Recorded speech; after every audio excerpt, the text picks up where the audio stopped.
Bismillahirrahmanirrahim. Assalamualaikum warahmatullahi wabarakatuh. Kali ini saya akan memaparkan materi usul fikih terkait lafaz am dan khos. Pertama-tama kita akan membahas mengenai lafaz am. Pengertian lafaz am menurut bahasa atau etimologi, sumulun amrin limuta'addirin, yang artinya mencakup sesuatu yang berbilang-bilang atau tidak terbatas. Menurut istilah atau terminologi, al-lafzul mustaghriqu li jami'in ma yaslu lahu bihasabi wada'in wahidin daf'ah, yang artinya lafaz yang mencakup semua yang cocok untuk lafaz tersebut dengan satu kata sekaligus. Dari segi cakupan makna, lafaz am memiliki cakupan yang luas atau syumul, mencakup semua individu yang termasuk dalam jenis yang disebutkan oleh lafaz tersebut. Contoh, lafaz kullu atau setiap dan jami' atau seluruhnya.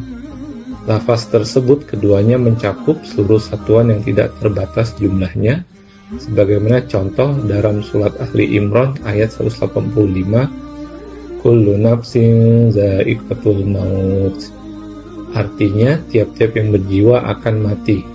Atau dalam surat Al-Baqarah ayat 29, walladzi khalaqalakum ma fil ardi jami'a, dialah Allah yang menjadikan untukmu segala yang ada di bumi secara keseluruhan atau jami'an.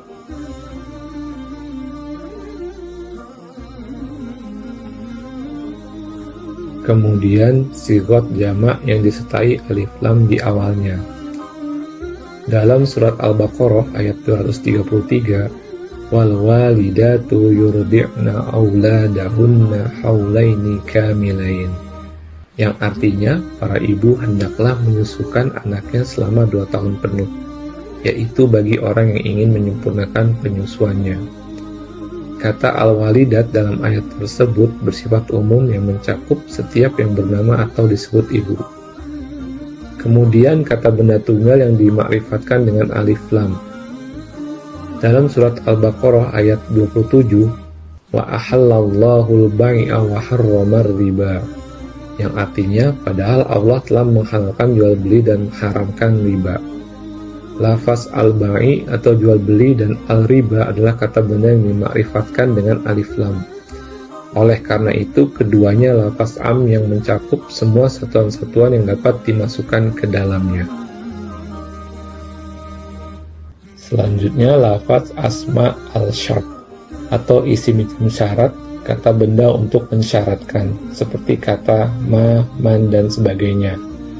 Dalam surat Al-Baqarah ayat 187, wa ma taf'aluna min khairi ya'lamullah, yang artinya dan apa yang kamu kerjakan berupa kebaikan, niscaya Allah mengetahuinya. Dan surat An-Nisa ayat 92, wa man qatala mu'minan khata'an fatahriru raqabatin mu'minah wadiyatun musallamatun ila ahli illa ayyasaddaqu, dan artinya barang siapa membunuh seorang mukmin karena tersalah, hendaklah ia memerdekakan seorang hamba sahaya yang beriman serta membayar diat yang diserahkan kepada keluarganya, kecuali jika mereka keluarga terbunuh itu bersedekah. Yang kedua, pembahasan mengenai lafaz khos. Pengertian menurut bahasa atau etimologi, khos adalah lafaz yang menunjukkan arti yang tertentu, tidak meliputi arti umum. Dengan kata lain, khos itu kebalikan dari am. Menurut istilah atau terminologi, khos adalah lafaz yang menunjukkan sesuatu yang dibatasi dengan pribadi atau bilangan. Selanjutnya, pengertian lafaz khos menurut para ulama dan ahli usul fikih. Pertama, menurut Mana al-Qatan, lafaz khos adalah lafaz yang merupakan kebalikan dari lafaz am, yaitu tidak menghabiskan semua apa yang pantas baginya tanpa ada pembatasan. Menurut Mustafa Said Al-Khin, lafaz khos adalah setiap lafaz yang digunakan untuk menunjukkan makna satu atas beberapa satuan yang diketahui. Menurut Abdul Wahab Khalaf, lafaz khos adalah lafaz yang digunakan untuk menunjukkan satu orang tertentu.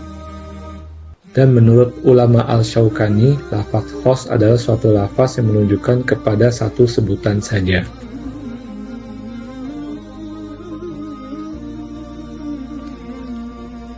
Lafaz khos ialah lafaz yang berlaku bagi: pertama, seseorang yang namanya disebutkan.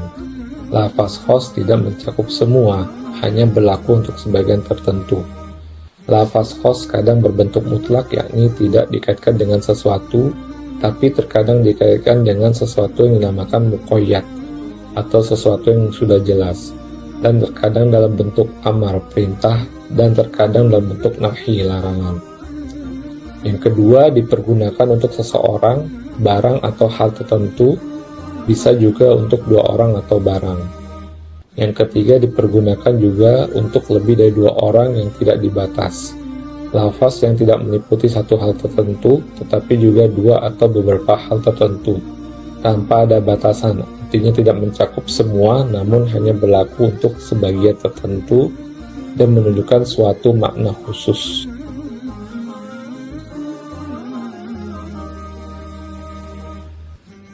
Apabila ditemukan perbenturan antara dalil khas dan am, terdapat dua perbedaan pendapat.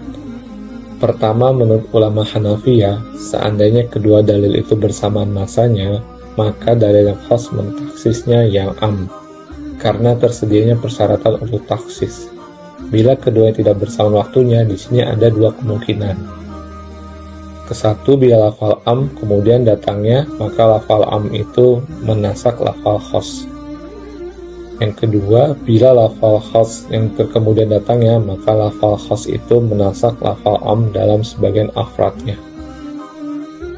Dan menurut jumhur ulama, tidak tergambar adanya perbenturan antara dalil am dengan dalil khas, karena keduanya bila datang dalam waktu bersamaan, maka yang khas memberi penjelasan terhadap yang am.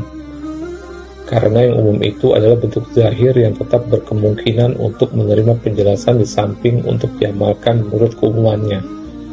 Hingga diketahui adanya dalil khas, lafal khas itulah yang menjelaskan lafal am. Lafaz khas menjadi penting dalam membatasi penerapan hukum agar tidak salah sasaran.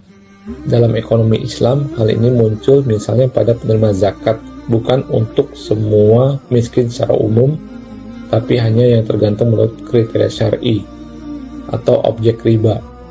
Tidak semua tambahan termasuk riba, tergantung jenis akad dan ilatnya. Demikian yang bisa saya sampaikan, semoga bermanfaat.